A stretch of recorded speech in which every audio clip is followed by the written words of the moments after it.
"You're not being supportive of our family," she said like it was some kind of sin to have a doctor's appointment. That's all it was, just to follow up after my knee surgery. But apparently needing one weekend for myself meant I no longer deserved to be their father. I was sitting on the edge of my bed when the call came through. The Friday sun had barely tilted west, and I had just finished polishing a small set of antique chess pieces, still warm from my hand. Jenna's name lit up the screen. I hesitated for a moment before answering. She only called when she needed something. "Hey, Dad," she said, skipping straight over greetings. "Can you watch the baby this weekend? We've got that work retreat in Asheville, and Emma's staying with Nate's parents. We'll be back late Sunday." I told her no as gently as I could. I explained that I had an appointment Saturday morning, just a follow-up, nothing serious, but the timing was tight.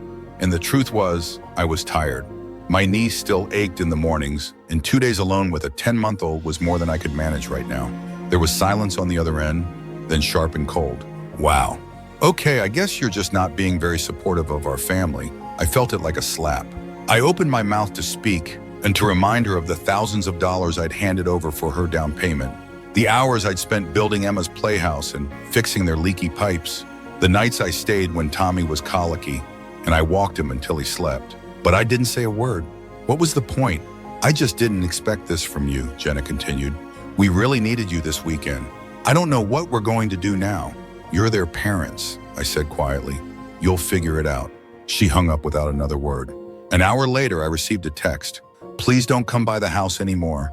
It's time for some boundaries. We've changed the locks." I read it twice, then again. I thought my eyes were playing tricks on me. I pressed my lips together so hard I felt them tremble.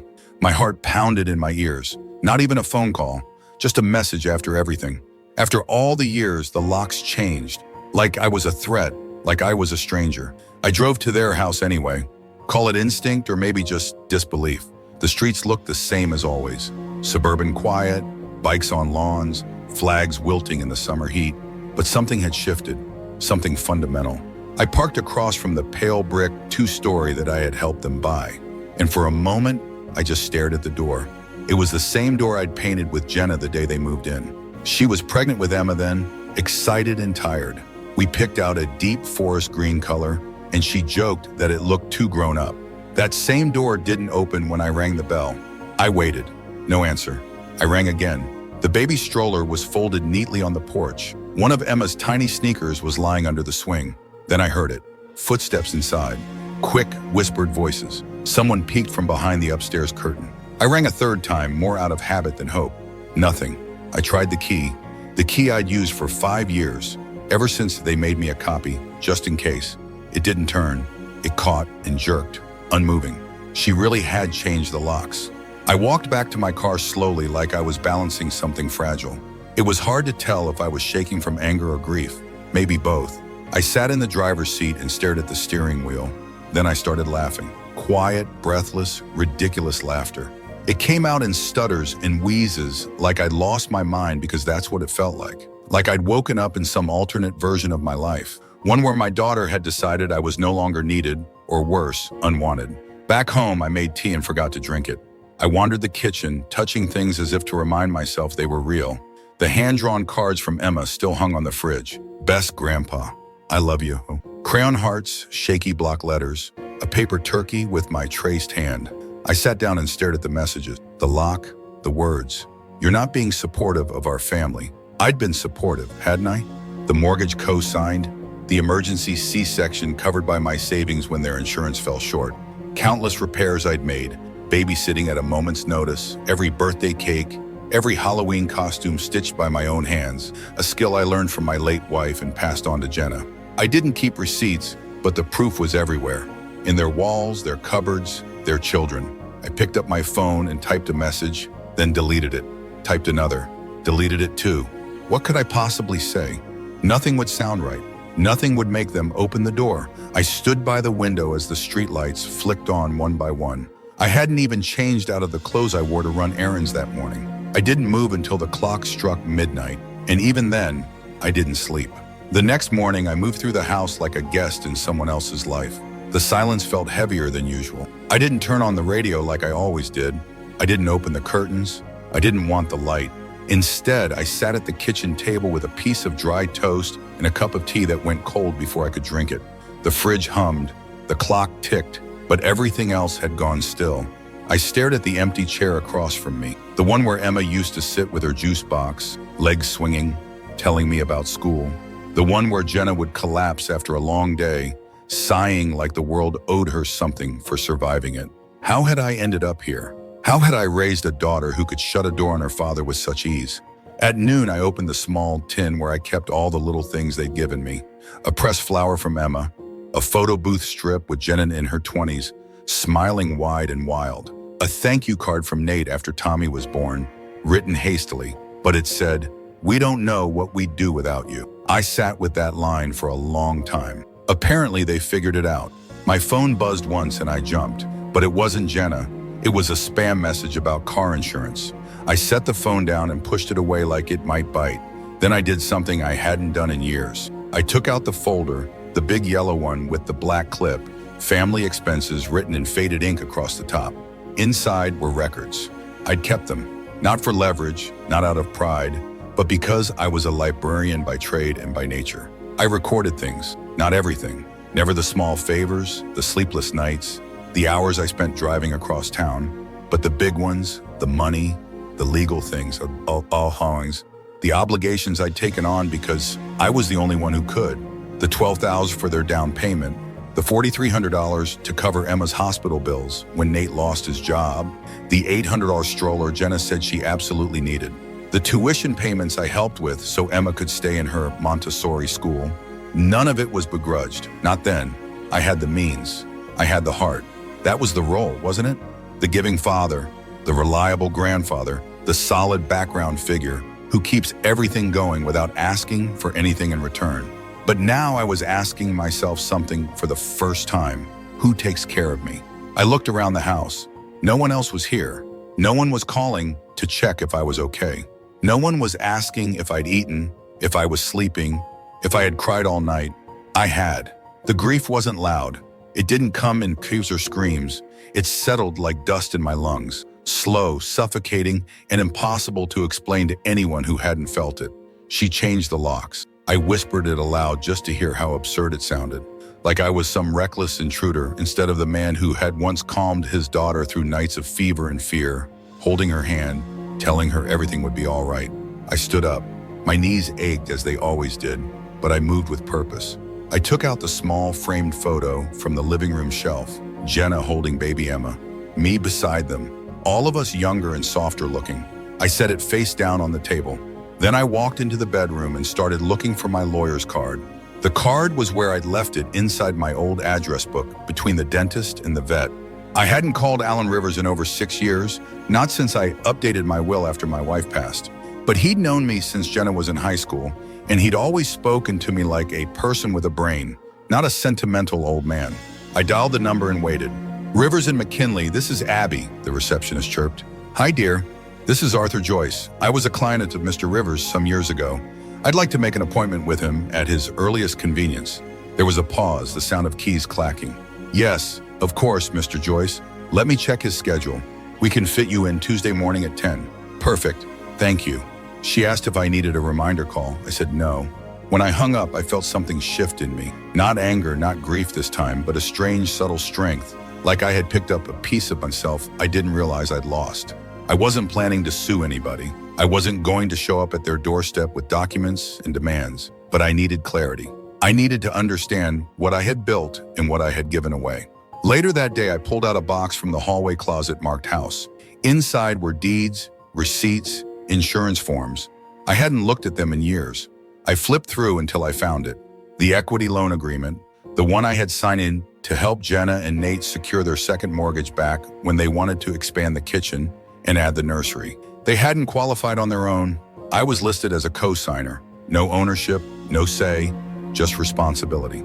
I looked at another folder, my retirement account statements. Several wire transfers to Jenna's account over the years. Bridge between jobs, she'd called it, just until Nate's next commission check comes in. I'd never asked for repayment, never even mentioned it. Somehow needing the money back felt more shameful than giving it. I sat in my chair holding the papers, letting them speak for themselves. I had helped them build a life, but I wasn't part of it. I remembered a conversation from last year. Jenna had been venting about Nate's father of all people. He always tries to insert himself, she'd said. I can't stand the guilt trips. I wish he'd just back off. At the time, I nodded sympathetically. But now I wondered if she said that to me for a reason, a warning. That evening, I walked around my small home slowly, as if seeing it for the first time in years. Everything here had been chosen with care. The blue floral curtains, the old oak bookshelves, the rocking chair in the corner. None of it expensive, but all of it mine. I stood at the window and watched the sun slip below the rooftops. Somewhere out there, my daughter was tucking her children into bed, perhaps thinking about how she'd set boundaries, as if I were some unruly obligation. Well, two can set boundaries. I didn't sleep much that night again, but it wasn't the tossing, spiraling kind of wakefulness. It was quiet, focused, like something inside me had turned a dial, and I was finally tuned into my own frequency. By 6 a.m. I was at the kitchen table with a pen, a notepad, and 3 envelopes I kept in the bottom drawer of the hutch. Medical, home repairs, and Jenna. I opened the last one. Inside was every thank you card, every printed receipt, every bank slip I'd saved over the years. Not for proof, not for shame, but for memory, for the record of where I had placed my love. The earliest one was dated 12 years ago. $2,000 to cover a deposit when Nate lost his job and they had to move on short notice. I remembered the phone call like it had happened yesterday. Dad, I wouldn't ask if we weren't desperate. I hate this. I hate asking you, but I don't have anyone else to call. I'd said yes before she'd finished the sentence. Then came the others, like breadcrumbs leading through a forest, daycare gaps, insurance hiccups. That time Emma needed braces and their dental plan wouldn't cover more than the consultation. All of it, hundreds here, thousands there, each one a version of the same story. Just this once. We'll figure it out soon. Thanks, Dad. You're a lifesaver. But the problem with being a lifesaver is that no one thinks of you until they're drowning. And the moment they're back on dry land, you're forgotten. I thought of the times I said yes, even when I wanted to say no. When I canceled lunch with my one friend left in town so I could pick Emma up early. When I skipped my arthritis checkup because no one else could watch Tommy. When I spent my last winter's heating bill money on Christmas gifts for their kids because Jenna said Emma would be devastated without the dollhouse that all her friends had. Each time I told myself it was love, sacrifice, what fathers do. Now I wasn't sure if it was love or fear. Fear that if I stopped giving, I'd stop mattering. I set the envelope down and stood up slowly. My knees didn't like that, but they obeyed. I walked to the front door and opened it. The morning air smelled like dew and old grass. Across the street, my neighbor Walter was already watering his begonias in his gardening clothes. He waved. I didn't wave back. Not out of rudeness. I just couldn't lift my hand. Not yet. Back inside, I made tea and stared at my phone. Nothing. No message from Jenna, no follow-up, no apology, not even a line to explain. Was this really it? A weekend refusal, a doctor's appointment, a single word no, and I was erased. I picked up the phone, scrolled to her name, hovered. Then I put it down again. What would I say? That I was sorry for needing one Saturday to take care of my own health? That I'd cancel the appointment again if she'd just let me back into the lives I'd helped build? I couldn't do that.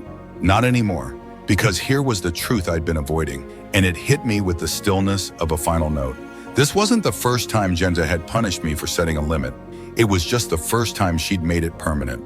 I thought back to last year when I told her I couldn't fly out for their anniversary because the doctor had warned against long-distance travel with my blood pressure. She hadn't spoken to me for weeks after that, said I was choosing my ailments over her milestones. Before that, the christening, when I'd asked if they could maybe consider a date when I wasn't scheduled for physical therapy, she told me I was being difficult, that she didn't need drama. Every time I advocated for myself, she responded with distance, coldness, silence. And I, like a fool, came crawling back with gifts, with apologies I didn't owe. Until now. Now I was standing still, letting the silence settle. I didn't send a text. I didn't offer explanations. I took a deep breath, walked to the filing cabinet, and pulled out the folder labeled Estate. Then I picked up the phone and called Alan Rivers again. Can we add a few more items to discuss on Tuesday? I asked. Of course, Mr. Joyce. What's on your mind? My power of attorney. I'd like to revoke it, and I need to make some changes to my will. Tuesday couldn't come soon enough. I filled the time the only way I knew how. Cleaning, dusting corners that hadn't seen daylight in months, scrubbing the kitchen grout with vinegar, and an old toothbrush, rearranging books I no longer had the eyesight to read but couldn't bear to give away. It was a strange sort of preparation, like I was readying the house for a guest who would never come. The morning of my appointment, I woke up before the alarm and stood in front of the mirror longer than usual. I brushed my hair, put on my soft blue shirt with the pearl buttons, and even dabbed on a touch of cologne. Not for anyone else, for me to remember who I was when no one was looking. The drive to Alan's office took 30 minutes, and I spent every second rehearsing the words in my head. But when I sat down in the brown leather chair across from him, the words came easily. "I'd like to revoke the power of attorney I granted to my daughter," I said plainly. Alan blinked, then nodded slowly. "That's no problem. We can draft the document today." "Are you sure, Arthur?" "Absolutely." I folded my hands in my lap. She no longer needs that kind of access to my life. He didn't ask for details, and I appreciated that. Next, we reviewed my will. The language was all still there. Jenna and Nate as primary beneficiaries, Emma and Tommy to receive small educational trusts. The home, the accounts, the assets, all of it would go to them. "I'd like to change that," I said. Alan tilted his head slightly. "All of it?" "Yes, I want everything placed into a trust for my niece, Claire. She's been good to me, not out of obligation, just kindness." He nodded again. "We can set that up. It's your right." We worked in silence for a while, papers rustling, pens clicking. I signed where he pointed, and with each signature, I felt a little weight slide off my chest. Before I left, he handed me a copy of the revocation. "If your daughter tries to act on your behalf with any financial institution, they'll be required to reject it." I took the paper, folded it neatly into my bag. "Thank you, Alan." Outside, the sky was overcast, but I felt light, like I'd stepped into a version of my life where I was no longer waiting for someone to recognize my worth. I had done it myself. When I got home, I called the bank next. It took 3 transfers and 1 tedious identity check. But finally, I reached someone named Derek in the senior accounts department. "I need to cancel all scheduled transfers to my daughter's accounts," I said. "Immediately." He hesitated. "All of them, sir? I see there are several recurring payments." "Yes, all. I'll handle the penalties." Another pause. "May I ask the reason for cancellation?" I thought about answering about saying something vague like financial restructuring or change in the family, but instead I told the truth. "Because I've decided that my support doesn't have to come at the cost of my dignity." Derek was quiet for a moment. "Understood. We'll process the cancellations today." "Thank you." After we ended the call, I sat very still. The silence in the room felt different now. Not lonely, not empty, but clean, like space I had finally reclaimed. The next morning I went to the bank in person, not because I didn't trust Derek, but because some things, important things, deserved to be done face to face. I wore my good suit jacket, the one I used to save for church and weddings. It was too warm for it really, but it made me feel prepared, presentable, like someone who took himself seriously, even if others hadn't in a long time. The branch was quiet, just a low murmur of conversations and the gentle hum of printers. A young woman with glossy black hair greeted me with a smile that didn't quite reach her eyes. "I have an appointment with the branch manager," I said. "Your name?" "Arthur Joyce." She typed something, nodded, and gestured toward the waiting area. "Mr. Quinn will be with you shortly." I sat near the window, clutching my briefcase with both hands. Not because I was nervous, but because I was holding history. Statements, receipts, photocopies of payments made over a decade. Evidence, I suppose. Though I wasn't here to prove anything, I just wanted clarity. Mr. Quinn appeared 10 minutes later, a man in his 40s with a sharp blazer and eyes that missed nothing. He greeted me warmly but professionally. "Mr. Joyce, please come in." His office was too cold. I didn't say anything. I just followed him and sat across the desk. "I understand you'd like to make some changes to your accounts." "Yes," I said. "I want all outgoing transfers to my daughter's household permanently canceled. I also want to create a separate trust." He didn't blink, just reached for a pen. "Do you already have a beneficiary in mind?" "My niece, Claire Linton. She lives in Portland. She visits every year, calls just to say hello. She once drove across 2 states to bring me soup when I was sick." Mr. Quinn nodded without comment. "I'd like the funds that were previously designated for my daughter's household redirected into this trust," I continued. "But not just the recurring payments, all remaining discretionary funds I've held back in case of family need. I no longer consider that a healthy category." I thought I saw his mouth twitch into the barest hint of a smile. We spent the next hour going over details, percentages, access terms, investment options. I asked questions, I made decisions, I signed papers. I'll need to submit identification forms for Ms. Linton, he said, and some paperwork will need her signature to activate full access. She's expecting it, I replied. I already told her there might be something small. I didn't tell her how much. It wasn't an enormous sum by modern standards, but it was more than I'd ever had growing up, more than I'd ever expected to save. I wanted it to go to someone who would use it with care, not entitlement. When we finished, Mr. Quinn stood and extended his hand. Is there anything else I can help with today? Yes, I said. Can you print a list of every transaction I've made to my daughter's family in the last 10 years? He raised an eyebrow but said nothing, simply typing at his keyboard. A few minutes later, he handed me a stack, page after page of deposits, transfers, payments. I took the bundle and slipped it into my briefcase without looking. Thank you. Outside, the sun had come out. I walked to my car slowly, the documents pressing a gentle weight against my side. Not heavy, just real. Back home, I made tea and spread the pages across my dining room table. My own name printed over and over. Small sums, large ones, the monthly grocery stipend, Emma's private lessons, Nate's dental work, gas money, car payments, a water heater replacement. I circled each one with a red pen, not to shame myself, to remember. I counted 123 transfers over 10 years, and that didn't include gifts, groceries, or babysitting.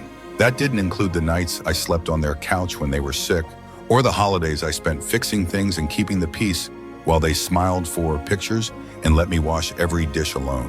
123 times I said yes, until now. That evening, I sat down with a fresh sheet of paper and wrote a letter. Not one I would send, just one I needed to write. Dear Jenna, I hope someday you'll understand that love and obedience are not the same thing. I raised you to be strong, and I'm sorry if that strength made you think I was unbreakable. I said yes too many times. Not because I didn't have limits, but because I thought saying no would mean losing you. I see now I lost you anyway. So now I choose myself. I signed it, then folded it, placed it in the drawer, and let the stillness return. I hadn't planned to tell anyone, not yet, not until the dust settled. But then the call came from Nate late Thursday afternoon. Unexpected and far too polite to be sincere. Hey Arthur, just wanted to check in. Jenna mentioned you've been taking some space. We respect that, of course, but she's worried about you. I almost laughed. Instead, I said, I'm fine, Nate. Is there something you need? There was a pause, short but sharp.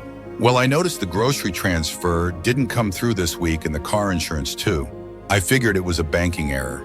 No, I said, not an error. Another pause longer this time. Right, so is everything okay? I could hear it then, the shift in his voice. Concern hardening into irritation, that quiet entitlement rearing its head. I've decided to stop the payments, I said, all of them. There was silence, not even breathing. Then, did something happen? I wanted to ask him if he really had to ask, if he thought it was normal to change the locks on the man who'd built his children's playhouse, but I didn't. Instead, I said, Jenna made it very clear I'm no longer part of your family, and I'm simply respecting that. I think maybe you're taking things a little personally, he said. That did make me laugh quietly. Bittersweet. Goodbye, Nate. I hung up. 10 minutes later, my phone buzzed again. This time, a text from Jenna. Dad, I don't know what you think you're doing, but you're creating a lot of stress in our household. This is not how families behave. I stared at the screen, then turned the phone over, face down on the table. That evening, I returned to Alan Rivers' office to finalize the will. He greeted me with that same calm demeanor, as if we were discussing a crossword puzzle and not the redistribution of a lifetime's worth of effort. Everything's prepared as we discussed, he said, handing me the thick document. Your niece Claire will inherit the house, the accounts, and the remaining assets. Your daughter and her family have been removed as beneficiaries. I read the first page slowly, feeling each clause land with quiet precision. And the trust active as of this morning, he confirmed. Claire's already received the notification and will have access once we complete the last signature. He handed me the pen. I didn't hesitate. When I was done, he gathered the papers, tapping the edges neatly into a folder. Are you sure you don't want to leave a token amount to your daughter? Sometimes people prefer a gesture, even symbolic. No, I said. I left her enough already. We sat in silence a moment. Then he said more softly, It's never easy, Arthur, even when it's necessary. I met his eyes. She changed the locks, That was the easy part for her. I'm just following the rules she set. He nodded. Outside, the wind had picked up, rustling leaves down the sidewalk. I walked to my car slowly, not because my knees were stiff, but because I felt strangely tall, anchored. When I got home, I poured myself a glass of scotch, something I almost never did. I wasn't celebrating, not exactly, but I wanted to mark the moment, not with fanfare, but with quiet acknowledgement. I had done something hard. I had told the world I would not be used anymore, not even by those I loved most. And strangely, in the stillness of that evening, I felt no regret. Later, as I washed the glass and turned off the lights, I passed the small side table in the hallway, the one with the frame of Emma's first school picture. I stopped. Gently, I lifted the photo out of the frame and tucked it into a drawer, not to throw it away, not to forget, but because I no longer needed it to remind me who I was. The next morning, I got a knock at the door. Not the postman, not a neighbor, not even someone I expected. It was Walter Miller. He stood there with a paper bag and a half smile that didn't quite mask his concern. "I brought some fresh bagels," he said. "Still warm. Figured you might not be baking much lately." I hadn't seen Walter in nearly 2 years, not since his wife's memorial service. We used to talk every week back when our daughters were in school together, and we still believed we had more time than we knew what to do with. I stepped aside. "Come in." He set the bag on the kitchen counter like he'd never left. Same brisk movements, same sensible shoes. He poured the coffee himself without asking. I didn't stop him. "You've been quiet," he said after a few sips. "I've been occupied." He nodded, stirring his cup with the handle of his spoon. "Jenna called me, said you were having one of your moods, that you were withdrawing from the family." I didn't flinch. "Is that what she told you?" "She did, but I told her I'd come check for myself." I laughed softly. "Well, I'm not in the middle of a nervous breakdown, if that's what you're wondering." "I didn't think so." Walter set his cup down. "I told her you were the most clear-eyed man I've ever known, and that if you were doing something drastic, it probably meant something drastic had happened." I looked at him, then really looked at him. The creases at the corners of his eyes, the sharp tilt of his chin. He wasn't here out of curiosity. He was here because he knew what it meant to be pushed too far. I said no to watching the baby for one weekend. I said because I had a doctor's appointment. Jenna said I wasn't being supportive of the family. Then she changed the locks. Walter let out a slow, bitter breath. "Jesus, Mary, and Joseph." "She texted me," I added. "Didn't even call. Just told me not to come around anymore." Walter's eyes didn't blink. "And Nate asked why I canceled the car insurance transfer." As if that was the crime. He reached across the table and took my hand. His grip was warm, steady. "You've been carrying them for years, Arthur, and they only noticed when you let go." I said nothing. "Good," he added after a moment. "About time someone reminded these grown children that love isn't a blank check." I smiled then, a small, real thing that touched the edges of my ribs. We sat for a long while talking, not about Jenna or the money or the hurt, but about books and old neighbors and the quiet horror of modern coffee machines. Walter refilled our cups twice. At one point, we laughed so hard I had to press a napkin to my eyes. When he stood to leave, he turned in the doorway and said, "If she comes crawling back, and she might make sure she brings a key, not an apology." I nodded. I wasn't sure yet what I'd do if Jenna came back, but I knew one thing. I wouldn't be waiting by the window. After Walter left, I wandered back into the living room and sank into the armchair. The house felt different now, not fuller, not emptier, just mine. The phone rang again. I let it go to voicemail. Then I listened. It was Emma. "Grandpa, it's me. I don't really know what's going on, but Mommy's been crying and Daddy's yelling, and I miss you. I miss your house and the stories, and I don't know. Can I come over sometime?" Even if Mommy says no, her voice cracked at the end. She didn't sound 5 anymore. She sounded older than that. Older than she should have had to be. I stared at the phone a long time after the message ended, and then without thinking, I hit save. I didn't call back. Not yet, but I wrote her name down on a small yellow notepad I kept on the counter. Emma, not as a promise, as a beginning. The letter came the next day. A real letter, envelope, stamp, her handwriting on the front. I recognized it immediately. Jenna always made her capital J's like backwards 7s. Something her 3rd grade teacher could never quite break her of. I held the envelope for a full 5 minutes before I opened it. Inside, 2 pages written in blue ink. No greeting, no dear Dad, just a first sentence like a slap. "I hope you realize what you're doing to this family." I kept reading. She wrote that Nate was furious, that Emma was confused, that the timing of all this couldn't be worse given how hard they were working to keep things stable, that my behavior had become erratic, that she was hurt, but also concerned. She asked if I was depressed, if maybe I needed someone to talk to. She suggested therapy lightly, the way people do when they're trying to pretend they're not insulting you. She didn't mention the lock. She didn't mention the text, and she certainly didn't apologize. The last paragraph sealed it. We're still willing to include you in our lives, but only if you're willing to be a team player. Families require sacrifice, Dad. You taught me that. I folded the letter neatly twice and set it back in the envelope. Then I walked it over to the fireplace and placed it on the grate. I didn't light it. I didn't need to. I just didn't want it on my table anymore. That night, I slept better than I had in weeks. No pills, no turning over and over like a coin that can't land. In the morning, I made oatmeal and didn't check my phone. At noon, I walked to the mailbox and found 2 catalogs and a postcard from Claire. A view of the Oregon coast, cliffs, and sky so blue it hurt. Her handwriting was cheerful and a little messy. Uncle Arthur, thank you for everything. I don't even know what to say except that I hope you come visit soon. We'll make scones and sit on the porch and pretend the world makes sense. Love. C. I pinned it to the fridge. Later that day, I cleaned out the closet near the front door. It had become a catch-all over the years.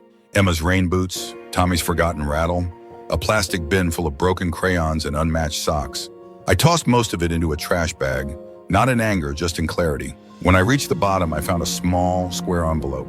Inside was a crayon drawing from Emma, a purple stick figure house, a green lawn, a crooked sun in the corner, and me in the middle holding her hand in blocky letters, me and Grandpa's home.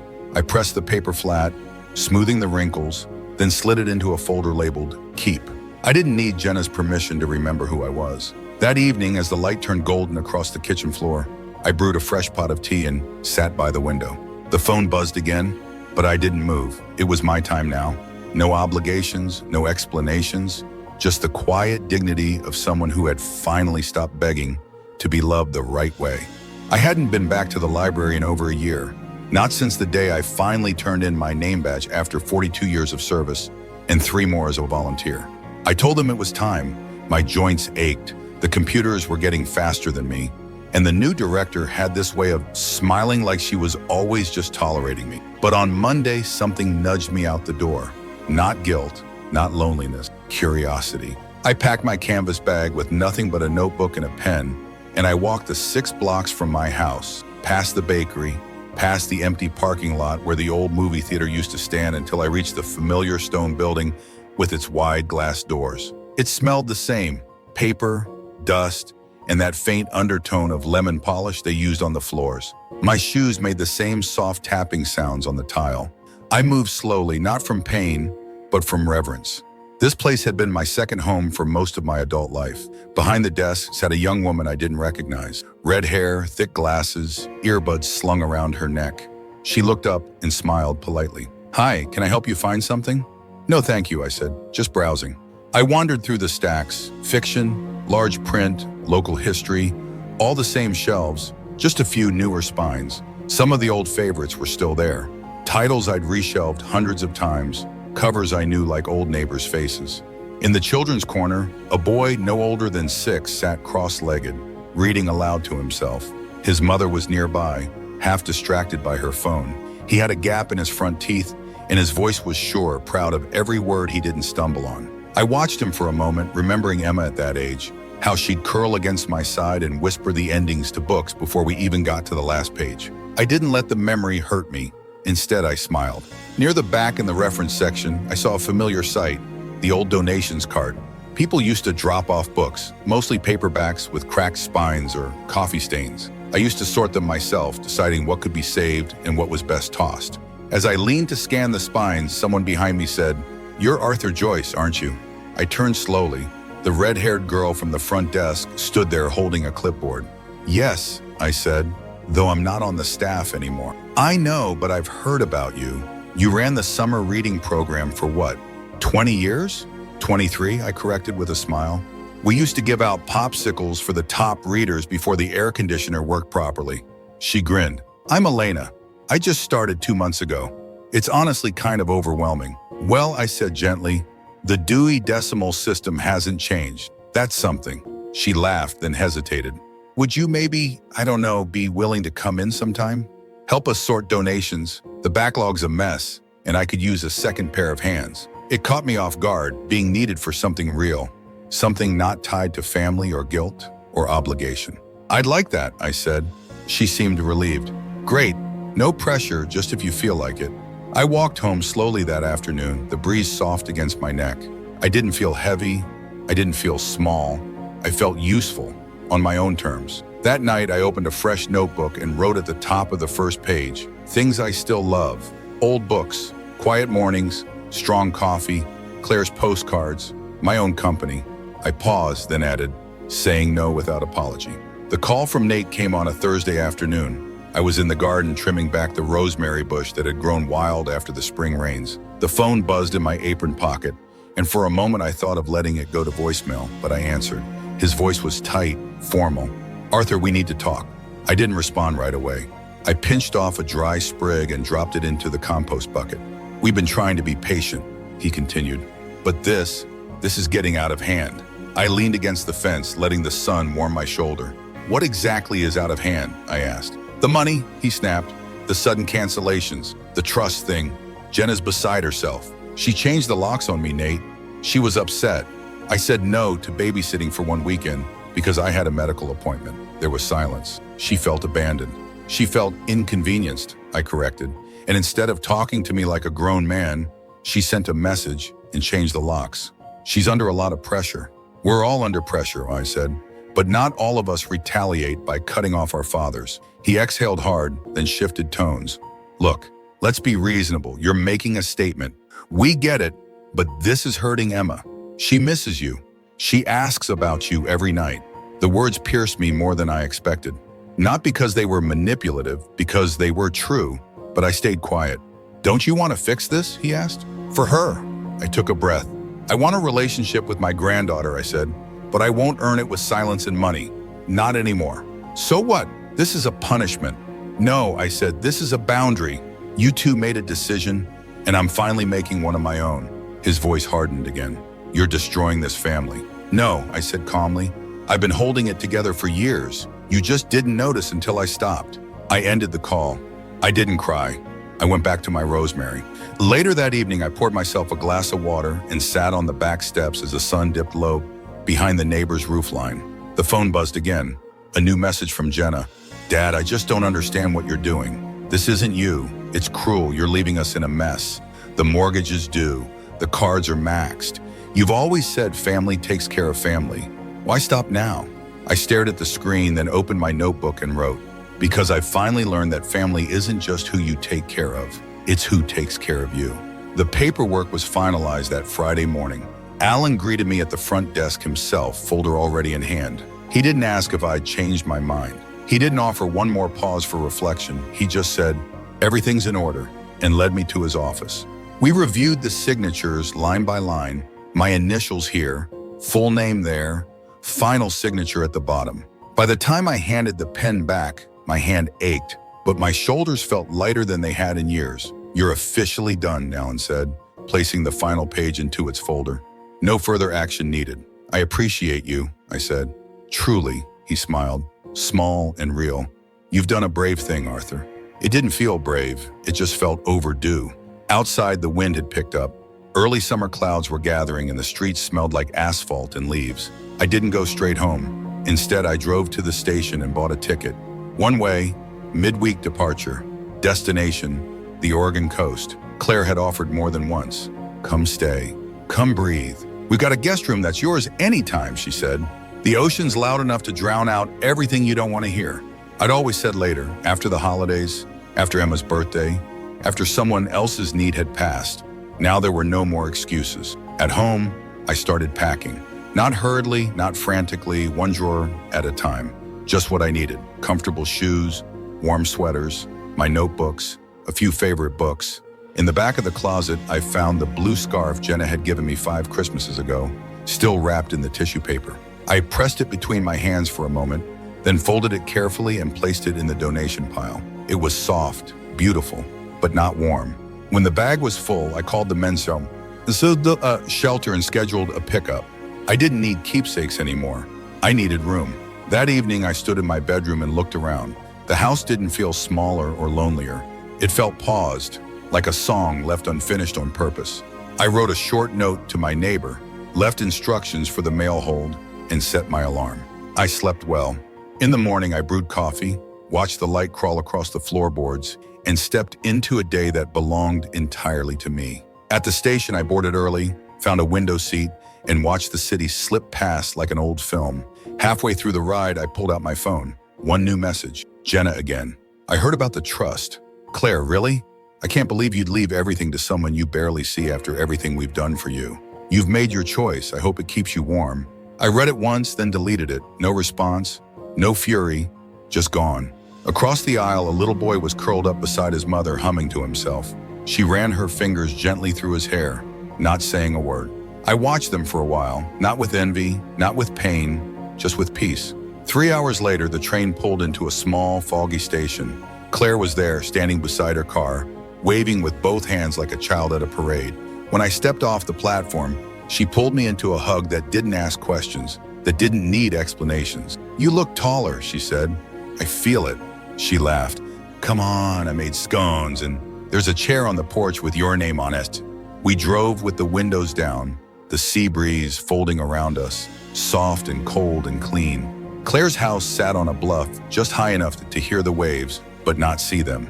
The wind moved through the tall grass like a whisper, and the porch wrapped around the front like arms that meant to hold you, not just frame the view. Inside, everything smelled like cinnamon and clean laundry. There were books on every surface, chipped mugs in the sink, and a cat named Percy, who immediately took to my lap like he'd been waiting for me all along. I didn't unpack right away. I didn't need to. Claire had already set out towels and a sweater on the guest bed, along with a note that read, "If you want to talk, I'll be in the garden. If you don't, I'll still be there." I sat on the porch that first evening with a blanket across my knees and a scone in my hand. Claire joined me with a glass of wine and said nothing for 10 whole minutes. Just breathed beside me. Eventually she asked, "Are you all right?" And I told her the truth. All of it. I told her about the locks, the text, the way Jenna's voice had changed when I said no. I told her about the folders of receipts, the revoked power of attorney, the will, the trust. I told her I didn't cry much anymore, not because it didn't hurt, but because I finally understood the difference between grief and guilt. She listened, not with pity, but with presence. When I finished, she said, "I think you did something men in this family were never taught to do. You chose yourself." I nodded. "It only took me 74 years. She smiled, still faster than most. We sat in the dusk until the stars came out. Then we went inside and made tea. I slept that night with the window open, the sound of the ocean folding in and out like breath. The next morning, we walked down to the shoreline. My knees protested on the gravel path, but I kept going, leaning on Claire's arm when I needed to, not apologizing. At the edge of the water, I stood with my shoes off and let the cold salt sting my ankles. "This," I said, "feels honest." Claire just nodded. That's why I never left. That afternoon, we baked a peach cobbler, played gin rummy on the porch, and argued gently about whether cats understand English. Percy offered no comment. Around sunset, my phone buzzed. Another message, this one different. "Dad, I don't know how to fix this. I want to, but everything feels broken. Emma won't stop asking about you. She cries at bedtime. Nate doesn't understand why I'm not angrier, but I don't know. I think I miss you." I stared at the screen. Claire noticed from her. I nodded. "She says she misses me. Do you believe her?" "I believe she misses what I gave her. Is that the same thing?" I didn't answer. Not yet. Instead, I stepped back out to the porch and looked at the sky. It was streaked with lavender and orange, and the gulls circled slow over the water. For a moment, I pictured Jenna as she used to be, 8 years old, sticky with popsicle juice, running barefoot through the backyard, shouting, "Look, Dad!" every 2 minutes. And then I pictured the last text, the lock, the silence. I couldn't reconcile them. Maybe I wasn't meant to. That night, I listened to the ocean instead of answering. I set my phone on the windowsill and whispered, "Not yet." The wind moved through the open room like it had heard me. A week passed, then 2. I stayed in Claire's guest room longer than planned. She never hinted that I'd overstayed. She just added an extra blanket to the bed and more tea bags to the drawer. We developed a rhythm: slow mornings, long walks, small meals. She worked in the afternoons from her laptop in the sunroom, and I read novels I'd forgotten I loved. In the evenings, we sat on the porch and let the world soften. I didn't check my phone every hour. I didn't worry about what might be waiting. And when I did look, I saw only one message from Emma. "Hi, Grandpa. Mommy says you're on a trip. I hope you're having fun. I made a picture for you, but I don't know where to send it. It's you and me and the big cookies you made last summer. Can you write back soon? I miss you so much." I read it slowly, 3 times. Then I wrote back, "Hi, sweetheart. I miss you too. I'm near the ocean. It's loud and beautiful. And there's a cat here that reminds me of our old gingerbread stories. You can always send pictures to me. I'll keep them forever. You are in my heart every day." She replied within minutes, just one word, "Yay." I didn't hear from Jenna. Not a word, but something strange began to settle in me. Not bitterness, not longing, just understanding. Jenna had made her choices. I had made mine. Maybe someday our paths would meet again. Maybe not. But I no longer felt small in the waiting. Claire came home one afternoon with a small box. "What's this?" I asked. "A key," she said, "to this house, just in case you ever want to come back or never leave." I opened the lid, inside a single brass key on a ribbon. I didn't cry, but I held it like something sacred. That evening, I packed a small bag, not to leave, just to prepare. I wanted to go home just for a while, to walk through my garden, to open my windows, to sit in my own chair and feel the quiet I had earned. Claire drove me to the train station. She didn't ask when I'd be back. At home, the house was just as I'd left it.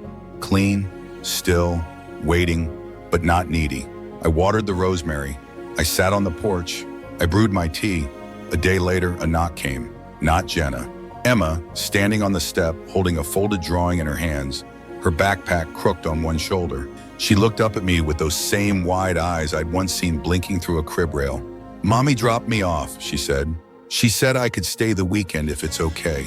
I opened the door without a word. Inside, she kicked off her shoes, ran to the fridge, and laughed when she saw the postcard still hanging. "You kept it," she said. Of course I did. That night, she curled up beside me on the couch, cocoa in hand, the old blanket around her legs. We didn't talk about the locks, or the silence, or the weekend that broke the pattern. We read her favorite story, the one with the fox in the moonlight, and the line that always made her whisper it back to me. "Home is where someone waits for you." I kissed her head, and in that moment, I knew I'd done the right thing. I hadn't left her behind. I just finally stopped leaving myself behind. If this story touched something in you, I want you to know this. It's never too late to draw the line, to protect your peace, to start again on your own terms. Leave a comment if you've ever had to make the hard choice, and follow for more stories that speak the quiet truths we don't say out loud.